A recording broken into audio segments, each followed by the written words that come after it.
Ingin jadi taruna, Akpol malah ditipu ratusan juta. Pelaku ngaku kenal pejabat, uang buat bayar utang. Sosok wanita bernama Yudi Sarahwati, 56 tahun alias Ayu, warga Jebresan, Kalurahan Kalitirto, Sleman, Yogyakarta, tega menipu calon taruna Akpol. Ia ditangkap jajaran Polda Lampung atas kasus penipuan dengan korban warga Lampung. Ayu diketahui menjanjikan korban yakni calon siswa lulus saat masuk akademi polisi dengan syarat membayar 750 juta rupiah.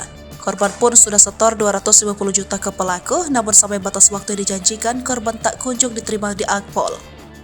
Kasus tersebut berawal saat korban FZA dikenalkan oleh kerabatnya kepada tersangka. Mengetahui anak korban ingin masuk polisi, tersangka lalu menawarkan jasa kepada FZA untuk membantu melolos calon taruna Akpol.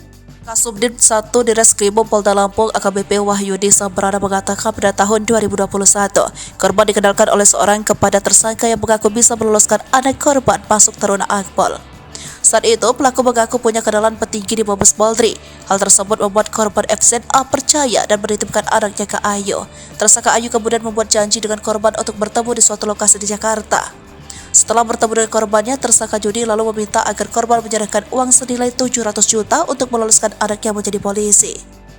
Korban kemudian menyerahkan uang muka 250 juta dengan cara ditransfer sebanyak 5 kali ke rekening pelaku. Namun setelah pelaksanaan tes ternyata anak korban tidak lulus. Korban pun menghubungi pelaku untuk mengembalikan uang yang sudah ditransfer itu. Karena pelaku tidak mengembalikan uang, korban melaporkan hal itu ke Polda Lampung pada September 2022 lalu. Polisi kemudian menangkap pelaku yang bersembunyi di Yogyakarta pada Senin 20 Maret 2023 setelah Ayu 2 kali mangkir dari pengadilan. Rahmat melanjutkan pelaku kini telah dilakukan penahanan di Mapolda Lampung untuk dilakukan pengembangan lebih lanjut. Dari tersangka Yudi, polisi turut mengamankan sejumlah barang bukti berupa kwitansi serah terima antara tersangka dan korban senilai 100 juta, 4 lembar rekening korban atas nama korban FZA. Lalu barang bukti lain yang diamankan yakni surat tanda terima senilai 150 juta dan 1 lembar bukti registrasi calon taruna Polres Lampung Selatan atas nama inisial PPP.